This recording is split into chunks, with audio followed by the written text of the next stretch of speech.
but I'm pretty much ready to go if you are, and we can get on with it. I'm excited.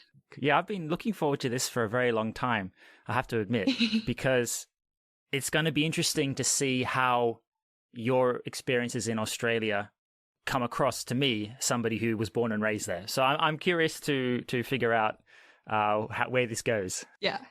Are you ready? I'm ready. Cool. I'm keen. You're keen. Nice. Hello, I'm Alan Hill. In this podcast series of the Nostalgic Vagabond, we're talking travel, all kinds of travel, with all kinds of interesting people from all around the world. In conversation, we'll share personal anecdotes, tales of adventure, and maybe misadventure too. Listen in for some unique cultural perspectives, tips from seasoned veterans, and an array of diverse experiences that have contributed to many life-changing journeys. Travel really is a privilege. We know that now. And if we can't do it right this very moment, let's talk about it then. Hey, where are you right now? On this episode of the Nostalgic Vagabond podcast, I talk with Emma Krebs. Emma is a lovely, friendly Canadian girl. She is still in her early 20s, so I am old in comparison, and find myself sometimes referring to people of a similar university age, like Emma is, as air quotes, kids, but definitely not Emma. She has a wisdom, maturity, and a level of self-esteem, as well as common sense far beyond her years. Whether this has anything to do with her unquenchable curiosity, so much so that she had to create and host her own podcast, or to do with her vagabonding experiences touring Australia for 10% of her life at that time, it's something we're going to discuss. In conversation, I ask, why Australia?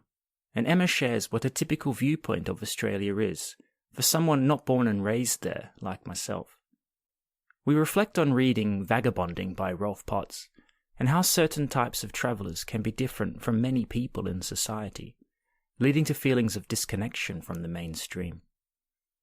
Emma shares a brief chronology of what she got up to during her 2-year jaunt around Australia, notably her woofing in the Daintree rainforest, her farm work in Queensland, and being broke as in Melbourne.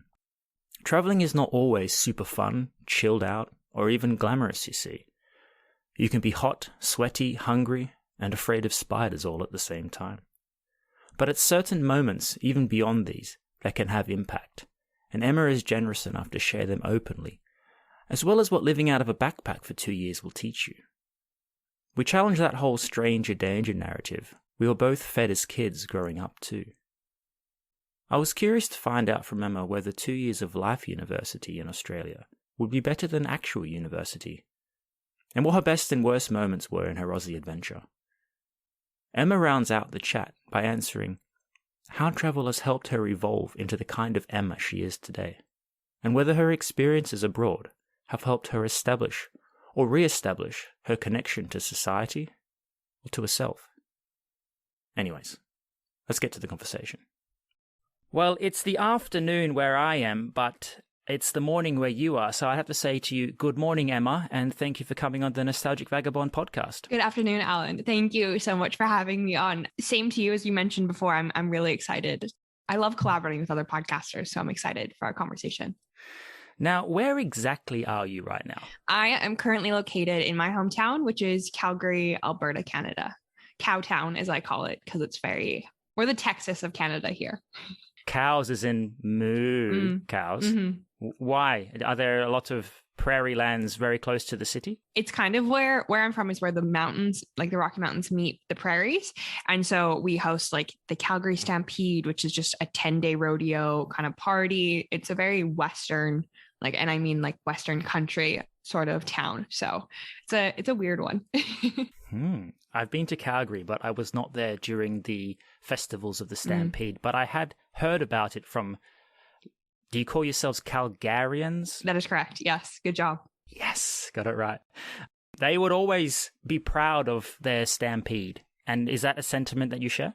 Oh, definitely. I haven't experienced it for quite a few years now because I was away. And then with COVID, it got canceled for the first time ever. But I feel like it's a very accurate representation of Calgary over these 10 days. once you experience it, you're like, okay, now I get Calgary for sure. Well, let's move on from Calgary, because this podcast episode is all about your life-changing trip to Australia, which is my home country.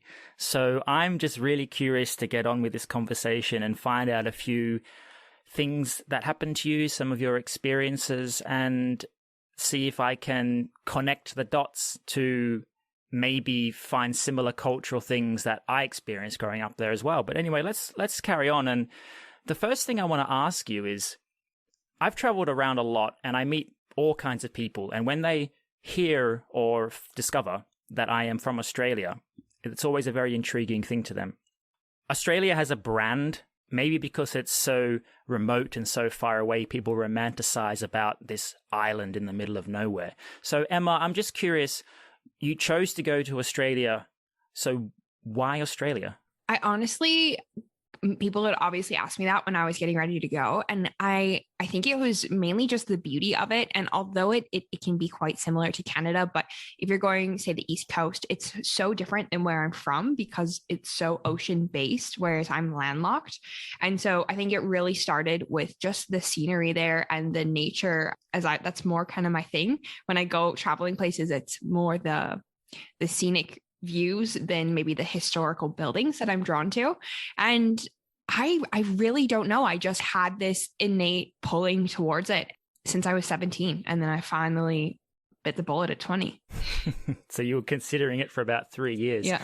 And in the meantime, I'm holding up a book for the listeners, which they can't see, but you can see what I'm holding up. And it's this book by Rolf Potts called Vagabonding, of which I heard in a different podcast you did, I think, with Tatum on her podcast, Bon Voyage Babes, or 20 Till Takeoff, I should say, by Bon Voyage Babes. She had you on as a guest, and you mentioned that you read this book, Vagabonding. Can I ask you, how did that influence you in making your decision to bite the bullet, as you say, and end up going to Australia at the age of 20? It's interesting you asked that because I had actually read it after I booked my flight. I was getting prepared to go. I think I was maybe 2 to 3 months out. And one of my friends who I had just really gotten to know at the time mentioned the book. And he said that he didn't want to read it until he was ready to travel. He was halfway through school. And so he knew that it would make him really want to travel.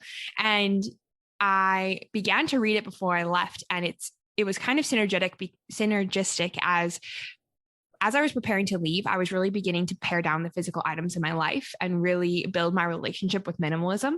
And I found a lot of the values within minimalism, or at least what I've taken away from it, were very similar to what he was writing in Vagabonding. So I really enjoyed that. It's really getting away from putting value in success defined by money or physical items and more in experiences and just living life. So it really helped to, I think, maybe put vocabulary to things that I was feeling at the time and why I wanted to leave. And I had more of a guidebook to it. But then at the same time, I had never traveled before. I know it's very common for a lot of backpackers, especially to Australia, is a lot of English backpackers, and it's a very common thing to do what I did. But I didn't know anyone that had done what I had done in my community. So it was also like I could read this book and take his words and be like, okay, I'm not alone in this journey in a way. Yeah. Did that answer the question a bit? Yeah. For me, I read it during the pandemic. Oh, no which way. Is probably stupid. Because I understand what you mean when your friend said to you, I guess he was saying, I'm not going to read it unless I'm ready to travel. And maybe he was advising you to don't read it until like you're on your way, because he's right. I was feeling, I wouldn't say depressed, but I was just like, I'm ready to go again, but the world was locked down, so I couldn't. And that was kind of depressing. The elements you mentioned that he speaks about, living with a backpack and just living day to day, taking life as it comes, and that liberating experience, it is I suppose, an unusual way to talk about life. As you and I growing up in these Western cultures, it's almost the opposite of what we're told by society. Do you have any thoughts on that? 100%. Can I share a quote with you from the book? Yeah, totally. Okay. Okay, so in the book, he writes, at home, you're conditioned to get to the point and get things done, to favor goals and efficiency over moment by moment distinction. On the road, you learn to improvise your days, take a second look at everything you see, and not obsess over your schedule. So I was kind of reflecting on this as I was preparing my partner, which we might get into. I met him while in Australia, and we both live here now in Canada. And we were reflecting on our time in Australia and what we've kind of learned from traveling. And I think for me, it was really just stepping into now just living life. I found I was very much, since I was 14, I would go to school, have a job, and play sports. So I was just always on this grind. In the summer, I'd have 2 jobs and just this really hustle culture. Whereas when I first arrived to Australia, it was my first time properly traveling. And I remember I called my dad probably 4 days in, and I was like, Dad, I don't know what to do.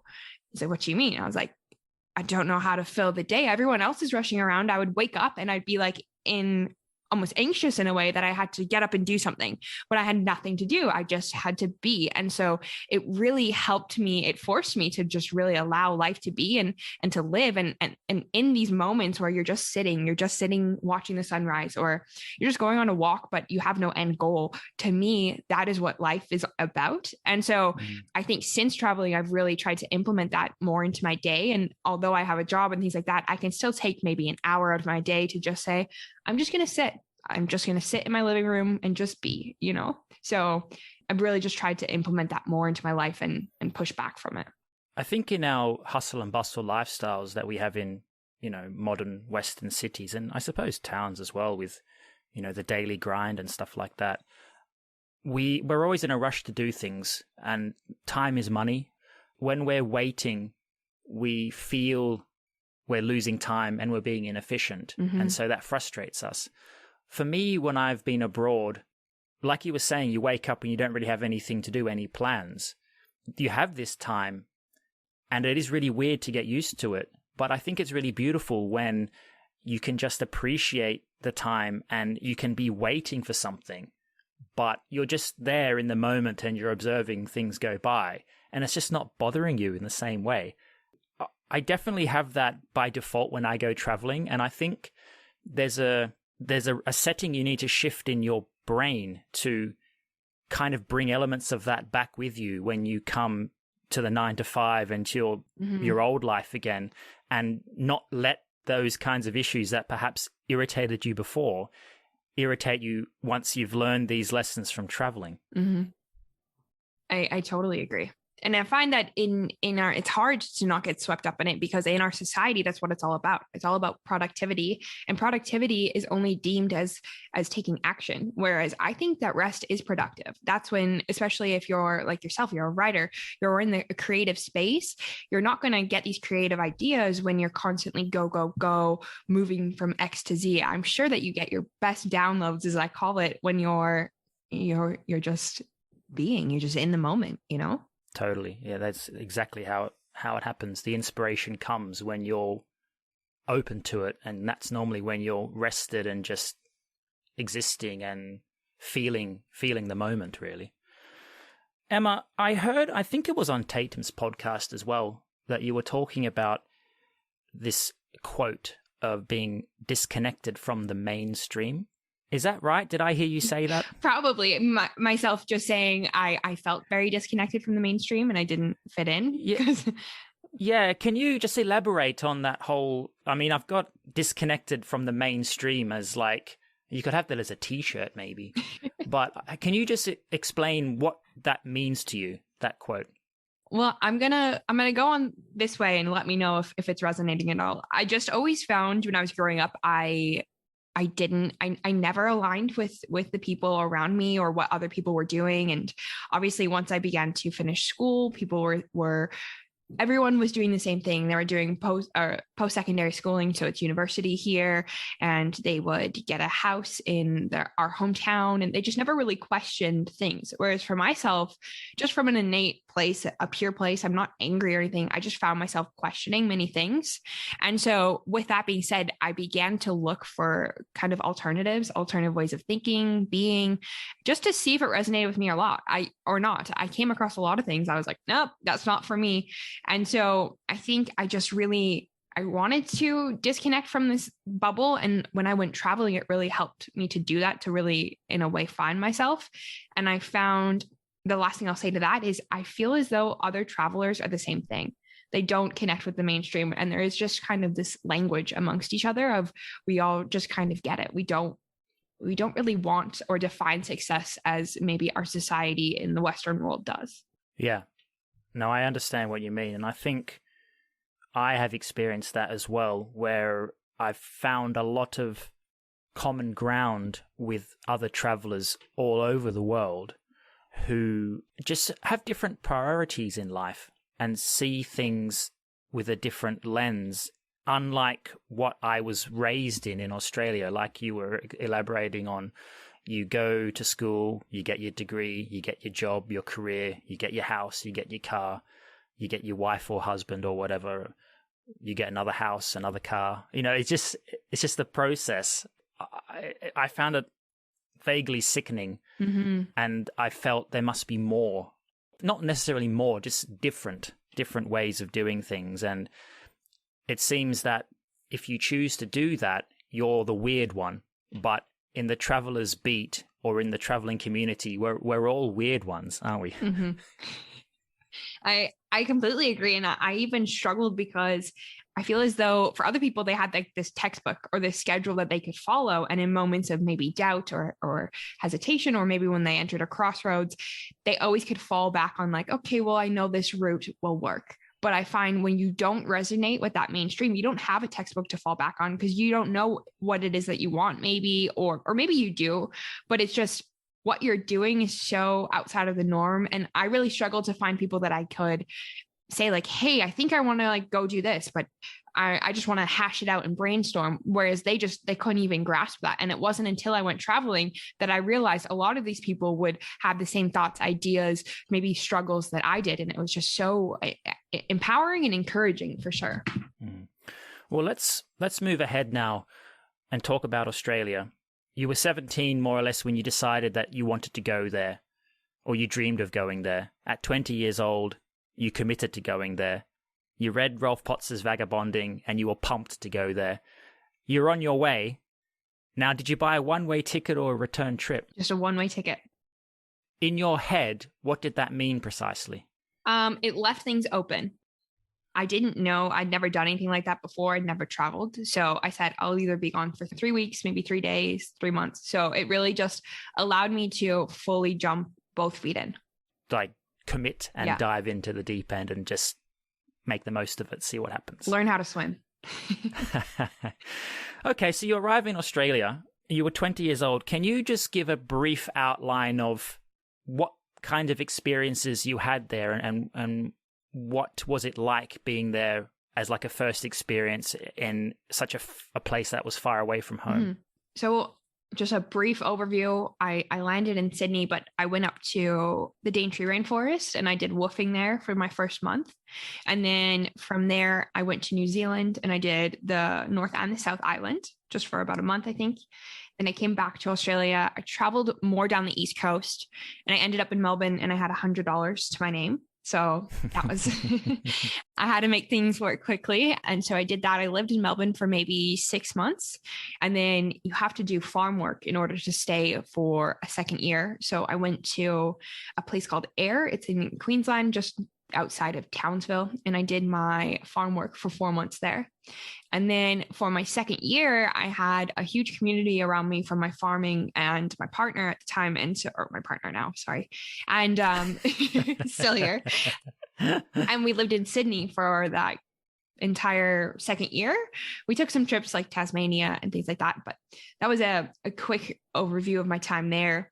And I think the initial part, it was more just, like the distance, because it is a westernized culture. We speak the same language. There is a lot of similarities there, but I do find it is a lot more English than Canadian. So for me, it was a bit more of an adjustment for sure.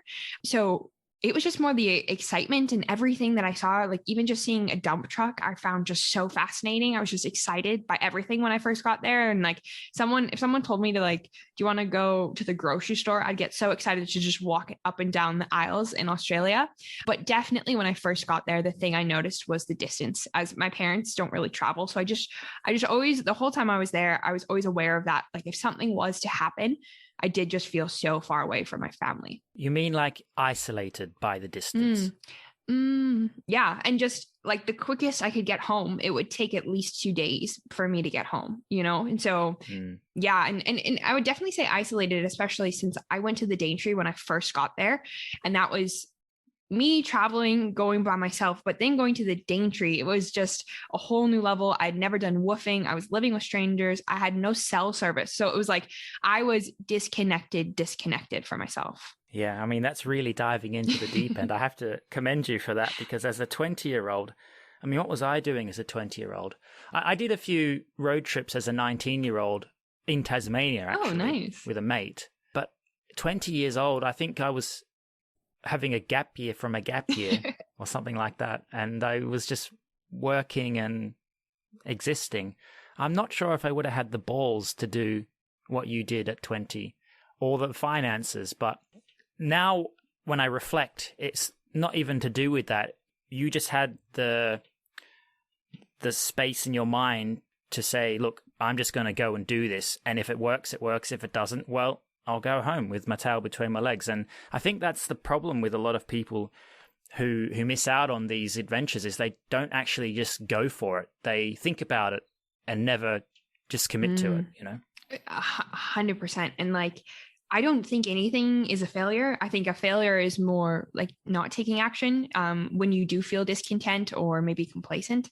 And I think that even if you go and you realize it wasn't an experience, I think a lot of times by finding out what you do want is through finding out what you don't want. So I'm just kind of like, I want to try everything once. Yeah. You had a quick chronology of the things you got up to there. 2 years you were there for, so that's quite a lot of time to see a bit of Australia, work in a few different locations. You even got to New Zealand for a bit and Tasmania, so you went to a few islands, let's say, or smaller islands. Were there any moments of significance? Like, if I asked you, did something happen that taught you a life lesson? Does something like come to your mind straight away? I think of two things, and you would let me know about this question before, and I've really kind of been chewing on it because my initial answer I didn't really find that interesting, but I just want to share it still because I think it's there for a reason.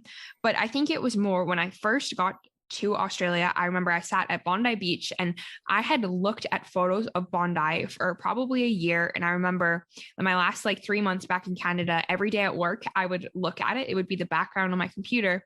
And so it's, yes, I know it's like this touristy place, but it was more just me sitting there realizing that you can do what you want to do.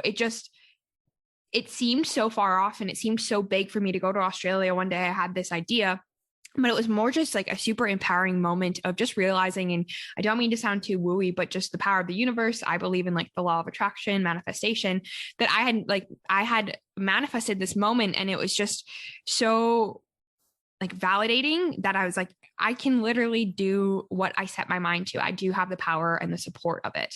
And then one other thing I do want to share is, I think this is a bit of an interesting one, is when I was at the farm and I was doing my farm work, privilege really just kept hitting me in the face, I find. And I will be the first to acknowledge my privilege. And I try to be very aware of it as like a cis white English speaking female. But when I was there, since I did speak English and it was my native language, I did realize that I got treated a lot better, and the conditions were quite harsh while I was at my farm work.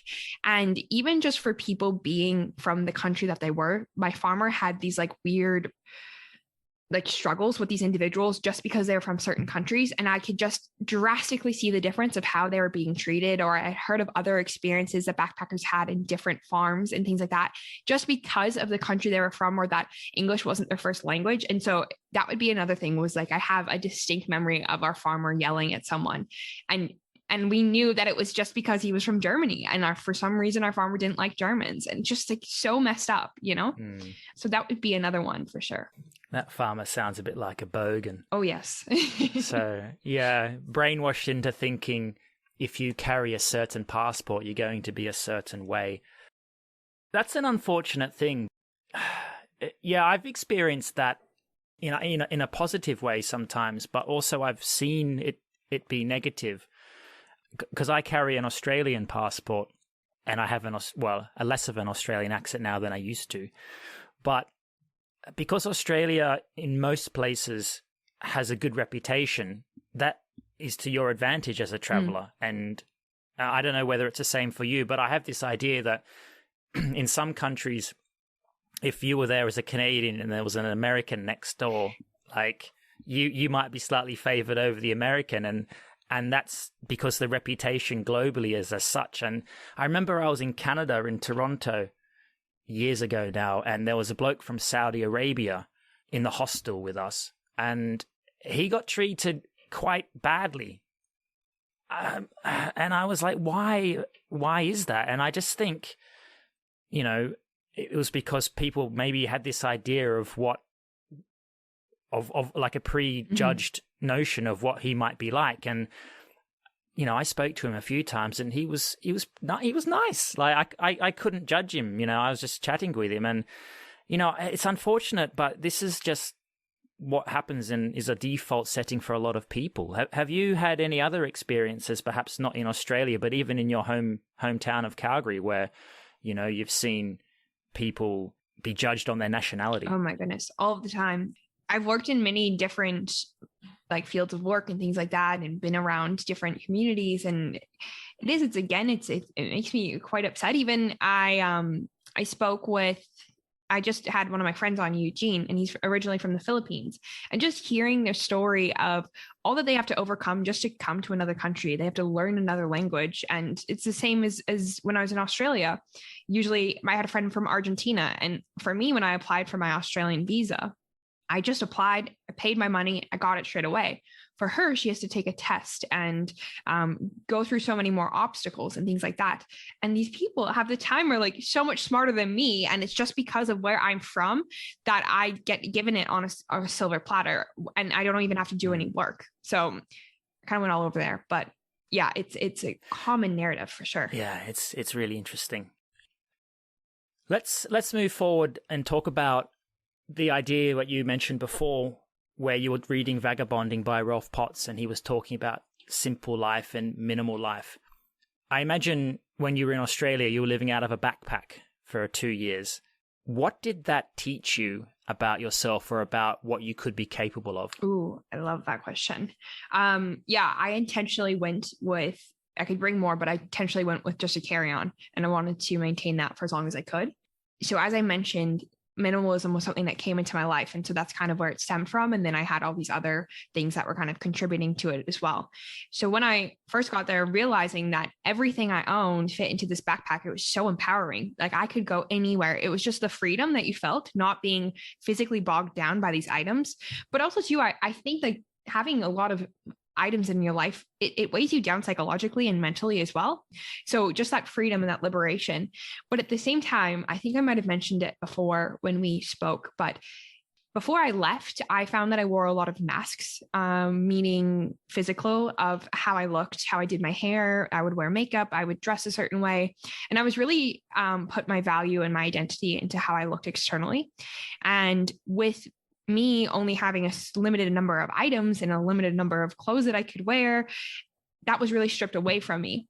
So it was a huge lesson for me. And I know it seems so juvenile, but it was just my experience of, I always thought that people wouldn't want to talk to me if I wasn't wearing makeup and all this stuff. Whereas when that was all stripped away, I was just showing up as who I am, and we would connect. It was just such a deeper connection of just like me stepping into who I really am, and making connections with people in that state was just such a strong bond. And it really helped me to build more confidence into myself and get a greater understanding of who I am as well. Speaking of making connections with people, Emma, there's this lesson we're taught when we're growing up and when we're children, that we shouldn't talk to strangers. Now, I remember my mum would always say, don't talk to strangers, don't answer the door, don't talk to anybody you don't know. And I was like, yes, mum, yes, mum, yes, mum. And I think that's bad advice. I think, especially as a traveler, talking to strangers is something, especially as a solo traveler, you have to do, or you're going to talk to nobody. But also, sometimes you need stuff and you don't know where you are, and you have to, approach somebody you don't know and maybe ask for help. Did you have any instances in your traveling where you've had to talk to strangers? And are you coming from a similar sort of background to me, where you were instructed as a child, don't talk to strangers, whereas you've had to embrace that and it's been a wonderful experience? 1,000,000%, probably even more so. If my mom's listening to this, she will be laughing to herself. Also, as a female traveling on your own too, it's something you definitely are always thinking about. But the thing is I completely agree with you. You even have to rely on strangers sometimes, and depend on them. And you're thinking to yourself, I don't even know this person's name. And now I'm getting them to drive me somewhere that I don't even know where I'm going, etc. So it was beautiful how then I was forced into switching that narrative in my life because I always was afraid of strangers. And I always could feel inside me that it was wrong, because I really do innately love connecting with people. So I felt like I was always suppressing myself, but I just felt like it was bad to be going to the cafe and talking to the person next to you. So sorry, there's fluff. It distracted me.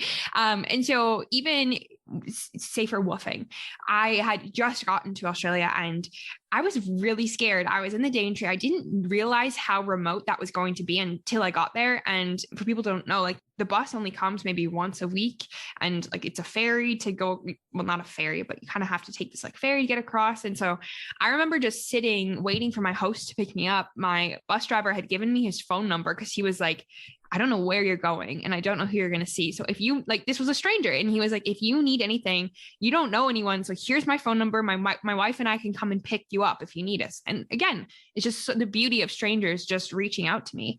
And so I remember my host came and I was scared. He pulls up with like in a yellow Jeep with no doors, not wearing a shirt, no shoes, no teeth. He's like balding all the way back there. This like, he looks scary. He's like, hey, yeah, Emma. I'm like, yeah. He's like, get in. I'm like, oh my God, what the hell am I getting into? I was like, this is what my mom's afraid of. They ended up being my Australian mom and dad. Like to this day, I love them both to pieces. So it's really just been changing that narrative. And I think more often than not, people will surprise you in the most beautiful ways. And as one of my friends said, a stranger is a friend that you haven't met yet. So I love that. It's cheesy, but I think it's so great. Yeah, you're right. And I think I wish I was even better at it, because it does take a little bit of nerve to actually go and approach a stranger, no matter what the reason for doing so is. And because I was educated to not do that, it's a matter of changing my mindset, but then a matter of practicing the act and actually getting better at doing it. And so it just becomes more natural and a fluid thing to do. And I think we all should practice this thing. And to be honest, you don't know who you will meet and you don't know what friendships might happen. And wouldn't the world just be, so much nicer if you realize that no matter where somebody comes from, you could find a connection with them? And I'm thinking back to your bogan farmer who seemed to be prejudiced towards certain nationalities. Well, if he actually spent the time getting to know people, maybe those ideas of what people he thinks are like from these countries, everyone's just an individual anyway, and he could have a nice friendship with them. Mm-hmm. Completely agree. Yeah. bit ranty there. No, but hey ho. I've been ranty, so I'm stopping.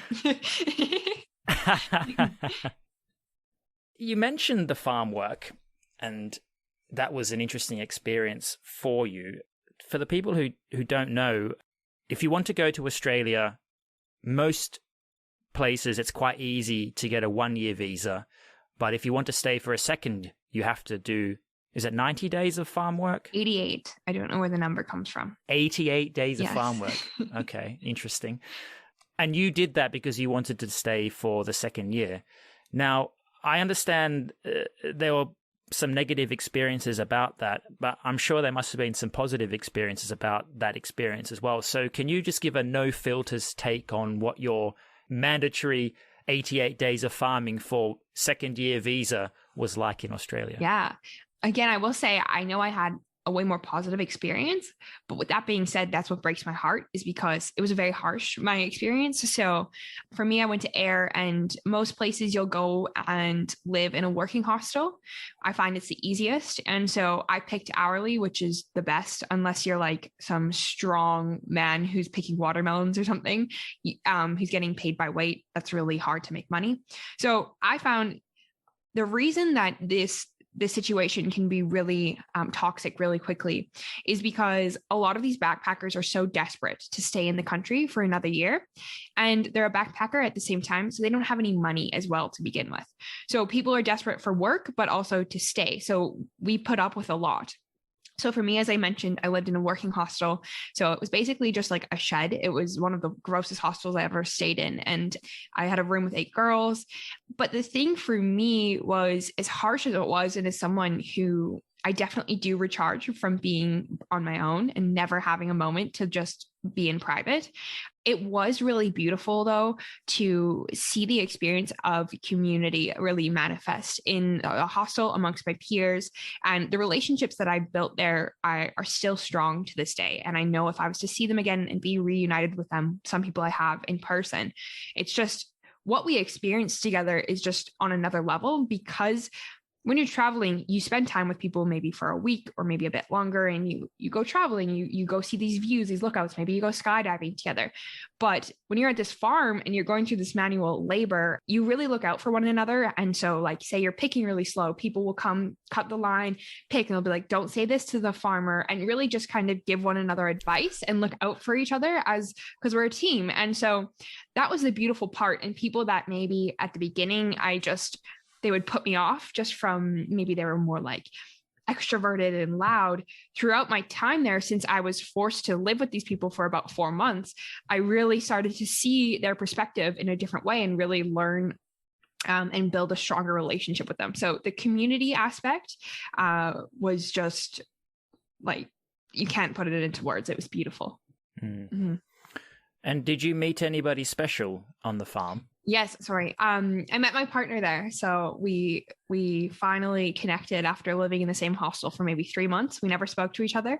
And then at the end, right before I left, we really connected, and we're still together to this day. May I ask, is your partner one of these extroverted types that you were a bit wary of in the beginning, or am I sort of mishearing something? Well, maybe initially, and that was the thing, is he's English as well. So I know that, again, in like English culture and Canadian culture, you would think it would be quite similar, but this whole idea of like the lads and the drinking and the drug culture, I'm from Canada. We're very wholesome here. And so my hostel was predominantly English and Irish individuals. And so, to be honest, yeah, like everyone, all they would do was drink, and I just didn't understand their like their slang and things like that. So I was really put off. And it wasn't until my partner, he's more introverted as well, so that's why we were both just always like off on our own. Once we really got together was when I started to understand like the English culture more. He'd kind of explain their perspective, and then that is when not only like him and I grew stronger, but then that's when I started to understand the other people living there more, if that makes sense. So like this maybe lad's lad that I didn't really like, and he just really rubbed me the wrong way. By the end of it, since I understood it, became one of my best friends. So it just really helped me it was kind of like a slap in the face of like, you can't make these assumptions on people and their experiences and things like that. So it goes back to what we were talking about the farmer. It's like when you just take the time to get to know people and learn more from their perspective, there's just nothing but understanding and love there by the end of it.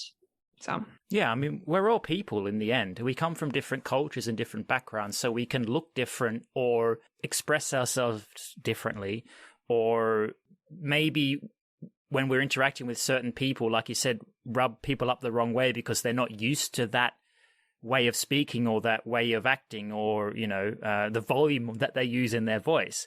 But when you push through that and take the time, it's just another human being who you can potentially make a connection with. And it seems like that was a lesson that you learned while on the farm for that 88 days. Mm-hmm. And as a 20-year-old too, Emma, I think you've only been on the earth for 20 years, so you haven't really had the time to learn all these things. But by going traveling for 2 years, you probably had so many lessons compacted into such a short space. You matured 10 years in 2 years. Yeah, I completely agree with that. I mentioned to you, we call it Life University, my partner and I did attend some post-secondary schooling, but it is true. Like, the things that you experience or you have to do, it just gets fast tracked. You learn how to deal with people. You learn how to, like, now I know that I can go to another country and live there. Like, I know the process of like how to get a job, how to get an apartment, and maybe if it is a different country, I know how to go about it, how to talk to people, how to connect with people. The things that I learned, you could never be taught. You have to just go and dive into the experience for sure. So I completely agree. Even, and I don't mean to keep talking about like my partner, like I'm my own person, but I'm just saying the experiences that him and I had together, because we met traveling, we met in a different country, we met at the farm work. 3 months into our relationship, we were at probably a maturity level in our relationship of being together for 1 year, if that makes sense, just from the experiences that we had. And so I think that was another huge representation of what travel can really do. Yeah, I think there's a huge sort of piece of advice in that. And I have this opinion that if you are serious about somebody and you want to commit to a long-term thing, a good test to see if it's going to work is if you went traveling together somewhere foreign, somewhere new, for maybe at least a decent amount of time, a month or 3 months backpacking, because you're going to be stressed, you're going to be tired, you're going to be freaking out, and how you work together as a team, or if you don't work together as a team, it's going to be a pass or fail scenario on what your relationship will turn into in the future. So yeah, I mean, it's a high risk, high reward strategy perhaps, but I think, I mean, you started that way. And so, you know, in a way you kind of gave yourself a head start. So if he could find me attractive in my high vis, then I was like, there's nowhere but up. Well, the funny thing is, in Britain, if you're wearing high vis, it usually means you know what you're doing. So maybe he kind of was encouraged by that. Could not have been more false. Back to the masks I was talking about. That was it. Now, back to what we were talking about just before. It might be a slightly controversial thing to say, but do you think 2 years of traveling is more valuable than 2 years of study at university? Yeah, I can't speak to it because I never went to university, but I did go to school for holistic nutrition. So again, it's like alternative kind of schooling, but I 1,000,000% think so, because most of the time you're going to be living in your hometown or near your hometown. You're going to have the same friends. The whole point of traveling that really was monumental for me was being taken out of my bubble, because as close as I am with my family and really value their opinion and their thoughts, or my friends here, it was really when I was stripped completely back, it was like, well, who am I without these labels of a job, about worrying about other people's opinions, because I don't know anyone here. So I can be whoever the hell I want to be. And I feel like you might not be able to do that if you were to go to more of a structured university setting. And as well, it really empowers you to be your own person and be an adult, because at university, you still have that structure, or you have professors and just certain ways that you have to be. Whereas again, when you go traveling, you can do, be, say, show up however you want. And it's through experience you realize, oh, I vibe with this, I don't vibe with that. I'm going to take parts of this person, I'm going to take not as much of this. And the last thing I'll say is you're exposed to so many more cultures and perspectives, I feel like more different and varying than maybe at university, because you all are maybe going to school for law. So you're going to have that similar interest there as well. You were in Australia from the age of 20 to 22. Basically, that means you spent, at that time, 10% of your life in Australia. If you can think back to that time, can you recall the most awesome moment of that experience and the shittest moment of that experience? To be honest, one of the most awesome moments was when I lived in Melbourne. I moved into a house with Australians that I I was going through a really shitty time. This was when I had $100 to my name. I was living in this hostel and I had been traveling around for 6 months and I just wanted some sort of sanity of just like a room that I could close the door on and a kitchen that I could cook in that was like not disgusting and just be by myself for like 10 minutes. And so I was like, I need to find a house. And I found a house at this cafe I was working at. The craziest thing happened. My customers one day were like, do you need somewhere to live? Like as a joke. And I moved in with them and they were Australians. And so it was just so amazing to be sitting at the dinner table with them.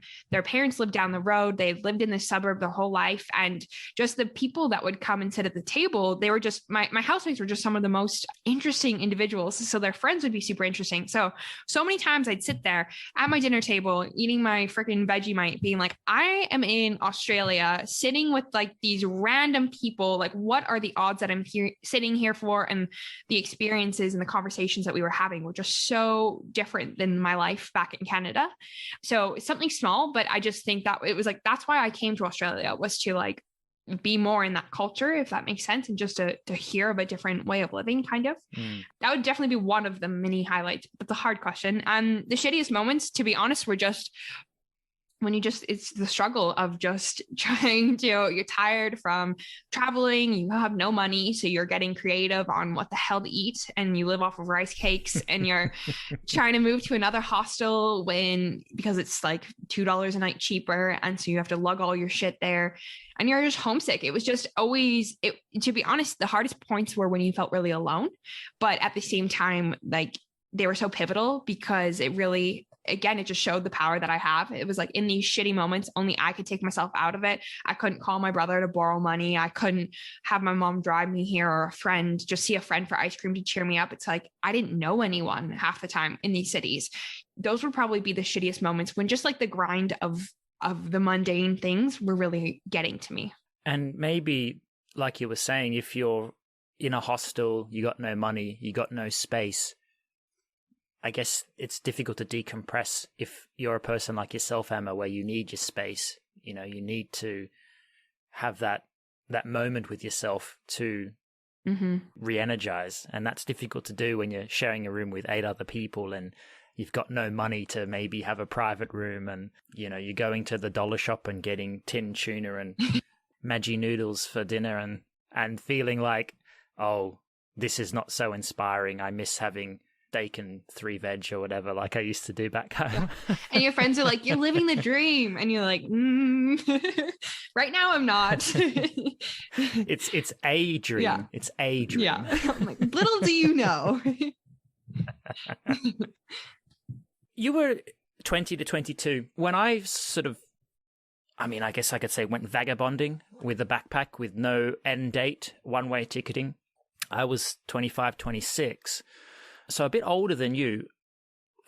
I mean, you can only speak from your experience, I know, Emma, but do you think the age that you had your adventures was a good age, or do you think you could have been younger, say 18, or do you think an optimum age would be like 23, 24 to do this kind of thing? I honestly say like the younger, the better. Even just being exposed, like I know for my like friends that live in Europe, they had traveled a lot more than myself because it was a bit more difficult in North America. And so even for them, just some of the experiences were just more, not as crazy to them. So I say the younger, the better. At the same time, I was 20. So I wasn't the reason I say the younger, the better is because you're not as like domesticated in a way, if this makes sense. You're not as indoctrinated from society and you really are still, you have that naiveness to you. I don't know if that's the right word. And just. Yeah, naivety. Yes, there we go. At the same time, you have the energy to do these things. And for me, I wasn't in a relationship. I didn't have any kids. I didn't own any properties or anything like that. I sold my car before I left. So it really allowed me to just be free and to fully dive into the experience. Whereas if I find that I had more ties to Canada, whether it be a relationship, a child, etc., then it would have been more difficult to fully embrace the experience. And it was when I fully embraced the experience that it really began to like change my life for sure. So yeah, when I went traveling, there was a lot of Germans I found would come and they'd be 17, 18. And I just commend them for what they're doing, because at the same time, at such a young age, you still don't know what you want. I think it's so crazy that they they ask like 17-year-olds to choose an entire career at that age, meaning they go to university and this is going to be the rest of my life, when it's like you haven't even experienced life yet. So I think getting out into the world and really just seeing what resonates with you when you do come back, it'll really help you to choose the correct path for yourself.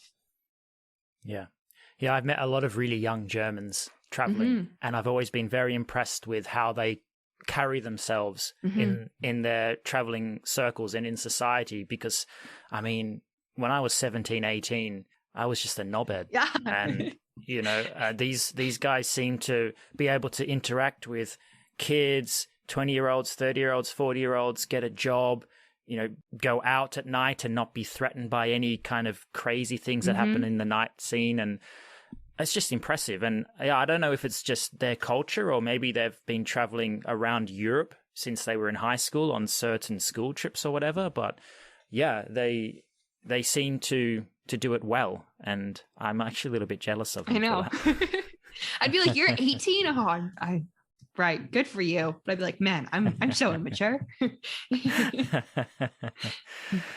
Can you articulate, Emma, the kind of person that you are today and compare it to the kind of person you were pre-Australia?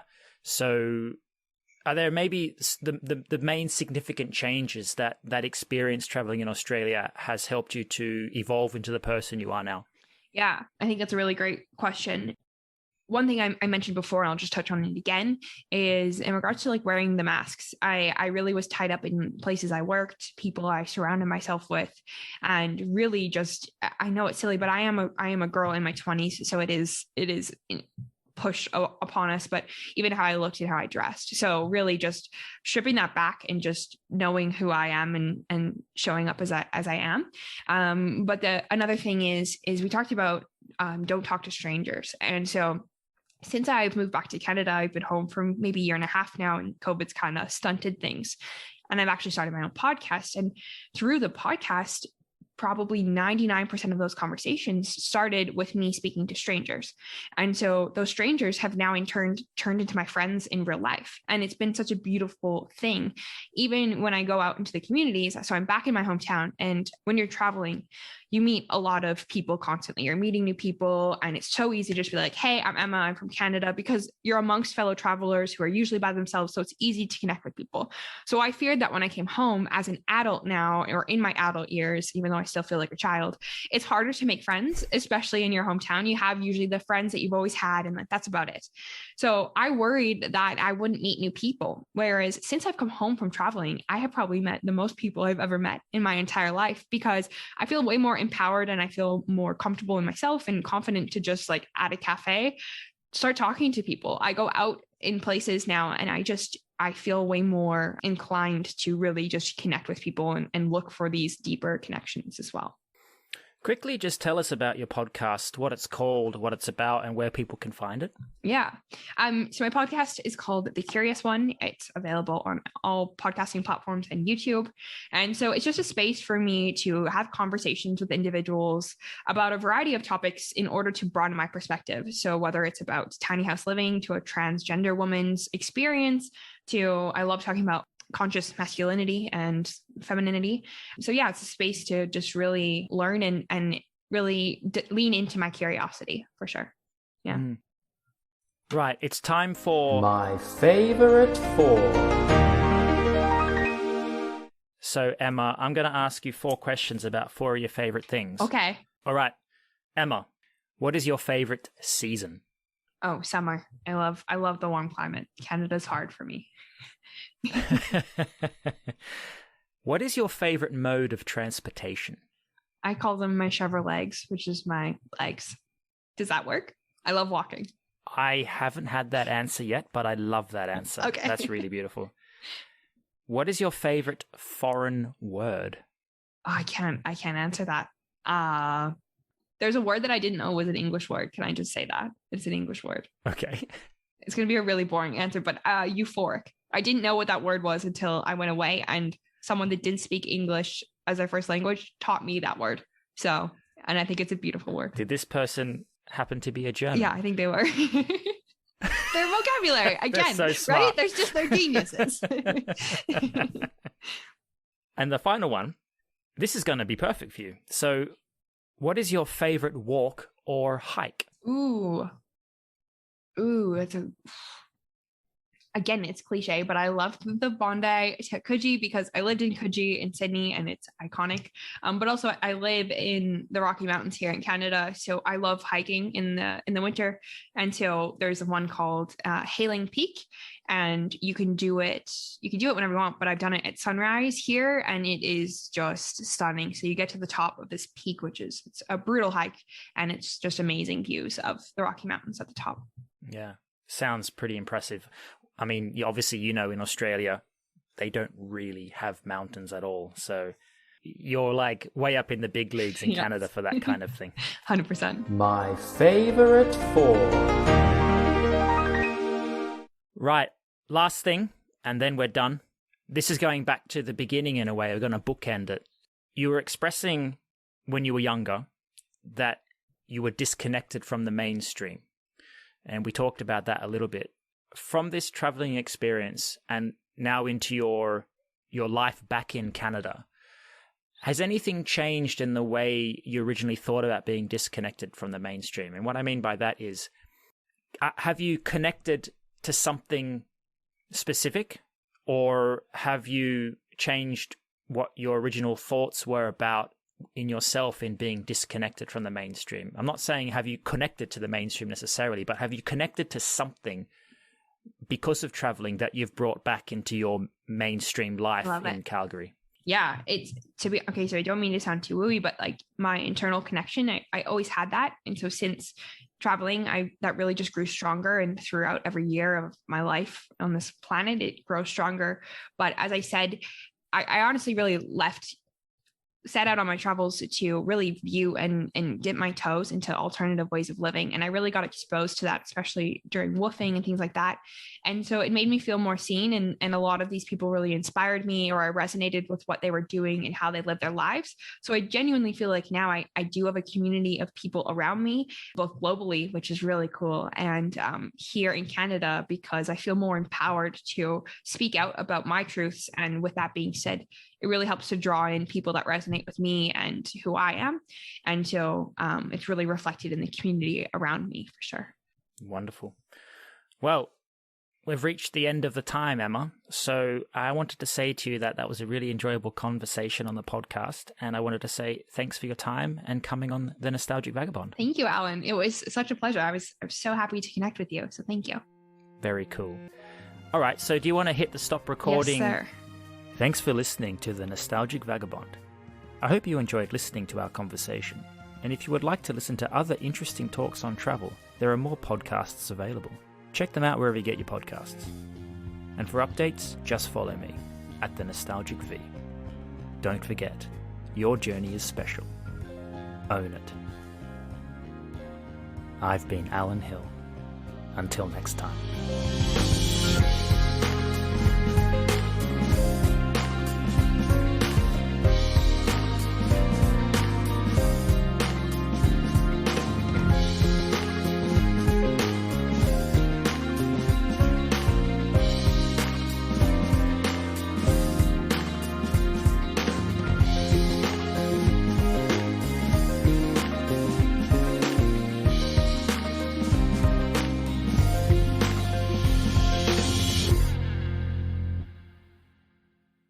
Hey guys, if you enjoy listening to the Nostalgic Vagabond, why not support the podcast? If you haven't already, subscribe and you'll be notified when new eps drop. You can also support the podcast by leaving a rating or a review on your podcast app. Why not share this episode? Tell your friends about it if something resonated with you. Word of mouth is great promotion.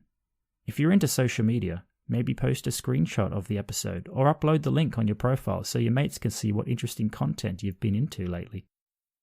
All your support comes straight back and helps to keep the travel content and nostalgia of this podcast going. Cheers. So don't forget to subscribe.